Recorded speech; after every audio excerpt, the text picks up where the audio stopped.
next one off because this is just, I mean, wow. It was one of those wow factors. Um, let's see if it says when. It doesn't say when it happened. Well, it's this woman, and fuck, I'll even give her name. Her name is Elvita Adams.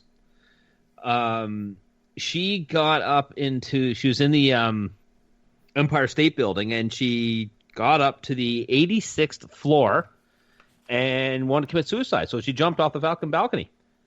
Cool. Well, she got blown back on the 85th floor. So one floor, and the gust of wind pushed her right back onto the fucking next floor, and she landed, and she survived. She did have she had a fractured hip. That sucks for her. I mean, so it goes to show, it just because the building is super tall doesn't mean you're going to fall faster or make your target. I mean, you got to factor wins, people. So was she stoked? Most of them are stoked. Most of them regret it, they say. Or was, was she bummed out and she try again, or what? No, she didn't try again, so I'm assuming she took it as a sign and continued her life from that point forward. What, a sign that wind travels funny in a tunnel? How do you not know this? I mean, all of New York is just tunnels. That's all it is. Exactly. Yeah. It's probably windy all the time. Shitty breezeway style winds.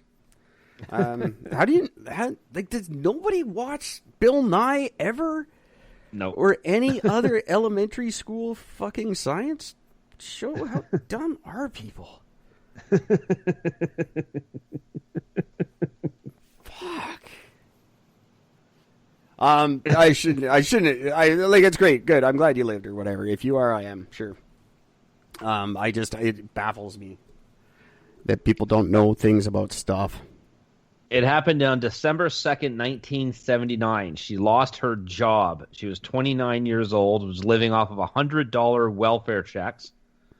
Couldn't pay her rent. The landlord was threatened to evict her and her 10-year-old son. So in a deep depression, not knowing what to do, she found herself on top of the building and jumped. Well, that's going to help your son out a lot. He's much better with you dead. There have been over 30 suicide attempts.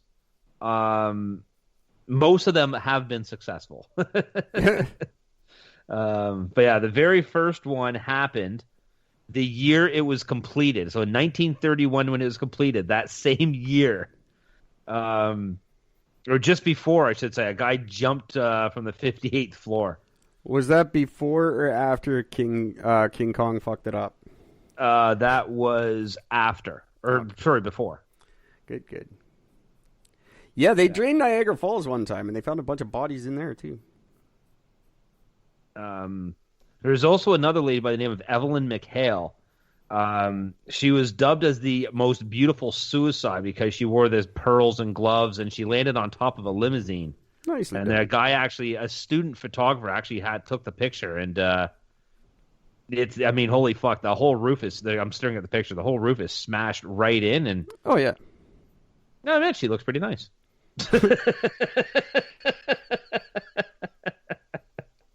As fucked up as that thing. Yeah, if you get that picture before the rigor mortis lets go, yeah, they don't look bad. Once that rigor ends, though, and all your fluids come running out and stuff, you don't look so good anymore. Oh man, that's just funny.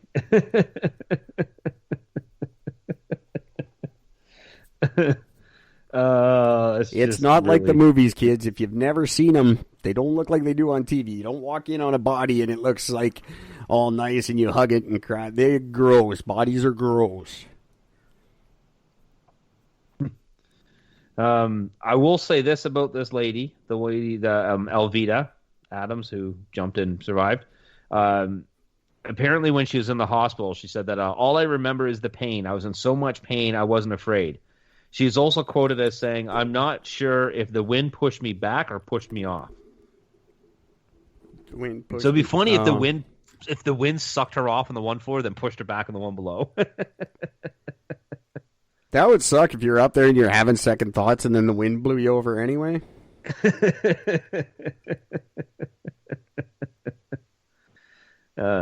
There's actually no record of anything that happened with her after that, because it's unclear what happened to her after she was saved. Decades later, in 2011, a one-woman play was produced. Produced title "I've Been Elvita Adams." It was an offbeat play speculating off the idea that after her attempt to end her life, she went on to become a stand-up comic. That's fucked up. That it's possible.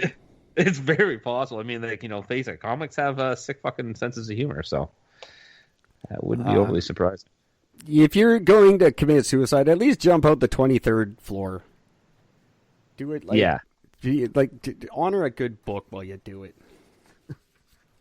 I always remembered the story in New York of this guy who had he had attempted suicide something like 8 or 9 times previously. Each time clearly was unsuccessful. Yeah.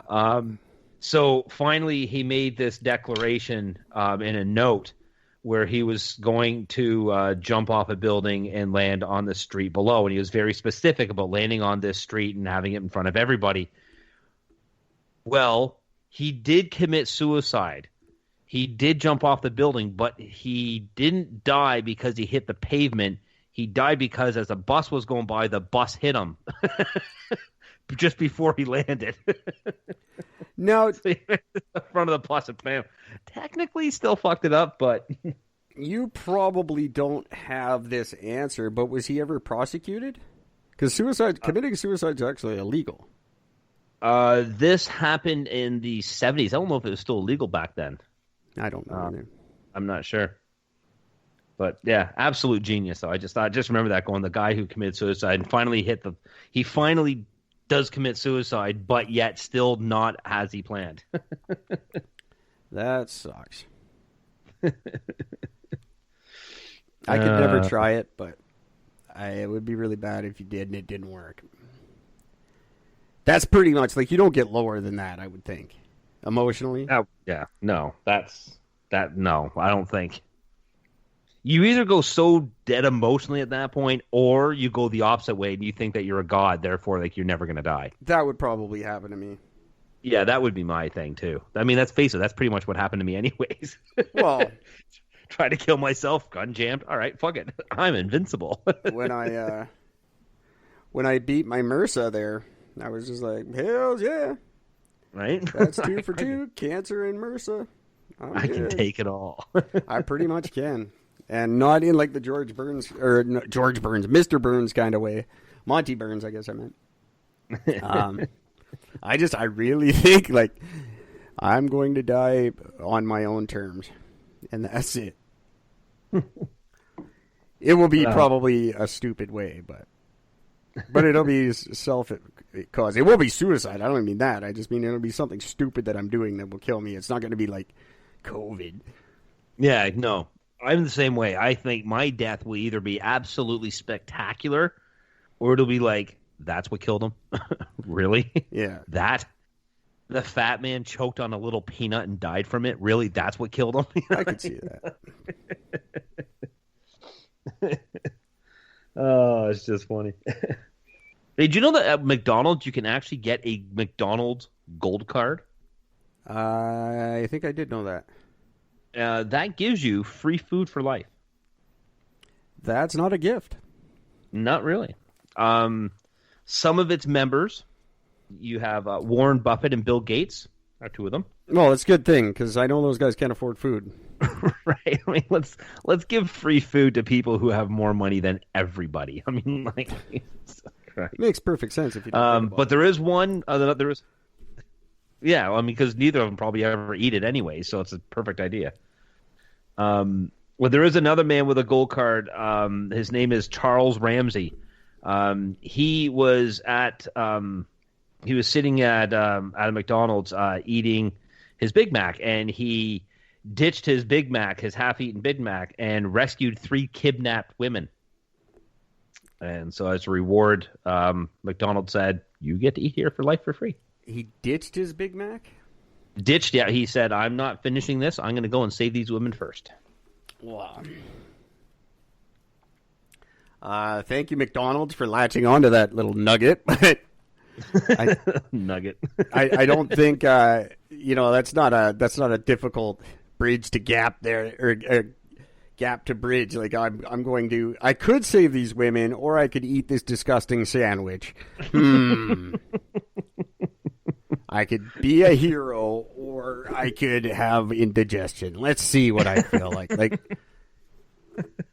Well, you got to factor in. Chances are he wasn't the only person there, which means everybody else sided with the Big Mac. Everybody else chose the Big Mac. That's right.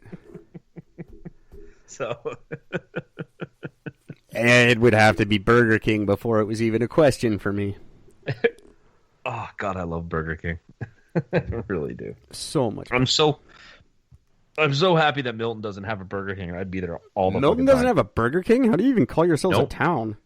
No, we do not. We've got 3 McDonald's, 5 Subways, Jesus 14 Tim Hortons. No wonder everybody there is angry all the time. 2 A&Ws, a Wendy's, Harvey's. I would trade 27 of the restaurants you just listed for one Burger King. Oh, I'm totally on board with that. Why do you need 14 Tim Hortons? Dude, I'm serious. Milton Trade has 12 of those for a fucking Burger King. I would be more. It's the same corporation, for Christ's sake. That's the best. When you get the combo restaurants, like the ones that are like half KFC, half Taco Bell, or half Wendy's, half Tim Hortons. Those are Love it. Bomb. Those are the best when you're traveling. Oh, I don't think there's a Burger King one. Not. I've never seen one, but same company, they could do it. But those half Wendy's, half Tim Hortons, those are great. Yo, I love them. Absolutely love them. And the half Taco Bell, half KFC, because who doesn't want just like some popcorn chicken and a burrito? My God. I don't eat the KFC anymore. I can't. I was there earlier today. I know my boycott is very directly affecting them. I know they care very much. For every little meal that Eric doesn't eat, I will eat 2. You're kind of crapping on my protest there, but that's cool. I love KFC. Although for the record though, if I'm gonna go get like that fried chicken thing, I will go to KFC and get their chicken, but I will go to Mary Brown's to get their fucking wedges. How have you not had a double down yet? Still haven't had one. That's weird. Do they not serve them? It is weird.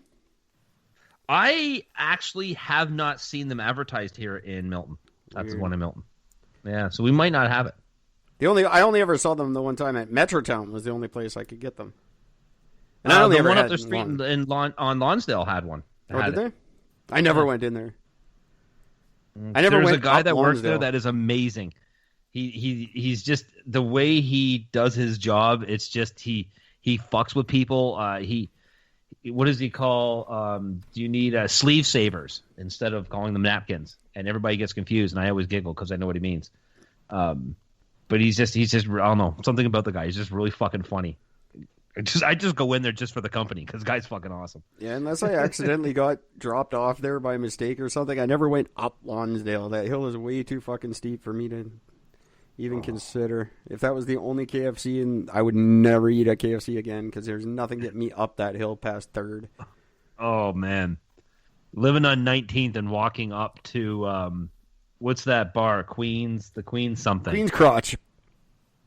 What's it called? It was the Queen's Crotch. That's it. Yeah, this is right. The Queen's Cross. That's it.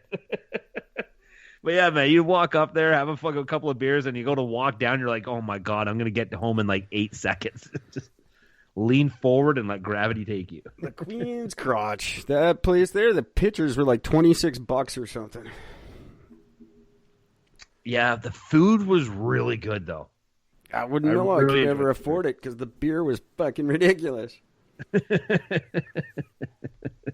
Yeah, you didn't go there for cheap things. I used to go there a lot because back when Wi-Fi was still a rare commodity, they had really good Wi-Fi there.